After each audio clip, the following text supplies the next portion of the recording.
Dan saudara, kita akan pantau langsung di sana bagaimana jelang dimulainya sidang tuntutan bersama rekan Fedriska Ananda di sana. Fedriska, silakan.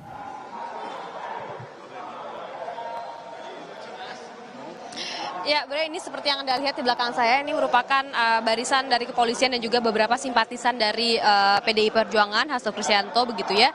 Dalam hal ini, yang mana ini tampaknya terkait dengan sidang tuntutan ini akan dimulai sebentar lagi. Karena kalau misalkan kita juga melihat pada sidang-sidang lanjutan ataupun sidang-sidang Hasto sebelumnya, begitu ya, di mana ini biasanya memang majelis hakim ini memulai sidang ini tepat waktu. Karena ini juga terkait dengan kemudian memaksimalkan waktu sidang begitu. Nah, kalau misalkan kita juga mengikuti sidang pada pekan sebelumnya, ini di mana Hasto diperiksa sebagai terdakwa atas kasus ataupun dakwaan dugaan terkait dengan perintangan penyidikan dan juga dugaan suap pergantian anggota DPR, pergantian antar waktu begitu ya, yang mana ini kemudian diduga Hasto memberikan dana talangan terhadap Harun Masiku.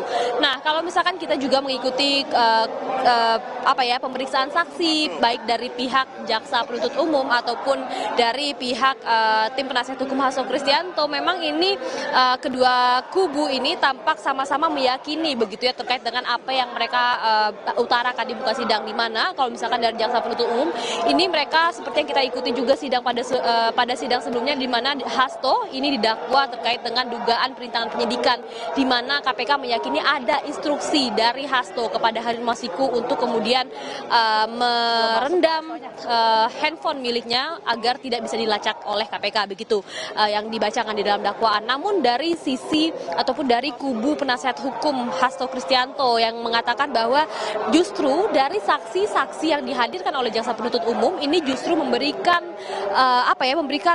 peluang ataupun mendukung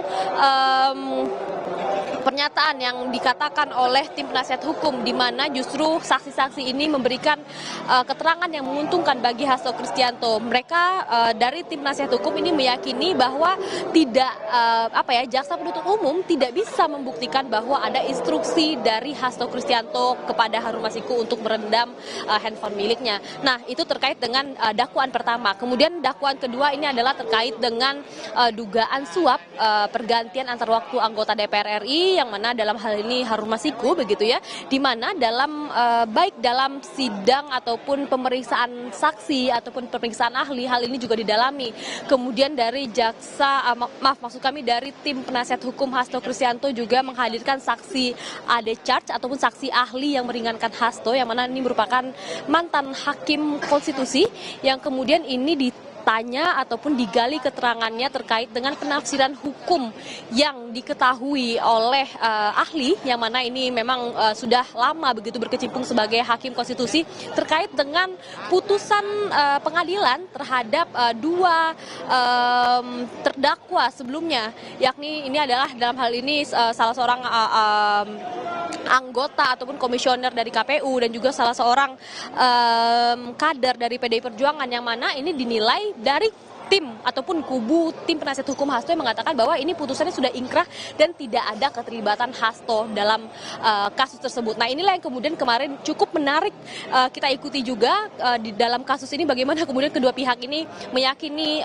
hal-hal yang mereka memang yakini gitu. Nah, kalau misalkan pada agenda hari ini merupakan agenda tuntutan, yang mana hari ini jaksa penuntut umum akan membacakan tuntutan terhadap Hasto Kristianto atas dua dakwaan yang sudah saya sebutkan tadi, di mana kemudian ini juga akan mereview begitu terkait dengan saksi-saksi yang sudah dihadirkan, kemudian ahli yang sudah digali keterangannya juga, kemudian pada masa pembuktian ini begitu ya, di mana kalau misalkan kita juga lihat bahwa memang ada dua dakwa di dalam hal ini. Yang pertama adalah bagaimana kemudian jaksa penuntut umum mampu membuktikan bahwa ada memang instruksi langsung dari Hasto Kristianto kepada Harun Masiku untuk merendam handphone miliknya, dan kemudian ada juga keterlibatan Hasto Kristianto dalam memberikan dana talangan atas PAW ataupun pergantian antar waktu anggota DPR RI. Nah, inilah yang akan coba diperkuat oleh jaksa penuntut umum KPK untuk kemudian memberi atau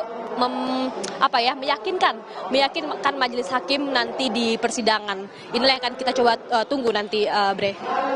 Baik, terima kasih Fedriska Ananda langsung dari Pengadilan Tipikor Jakarta. Kita nantikan bersama mulainya sidang tuntutan untuk terdakwa Hasto Kristianto. Selamat bertugas kembali.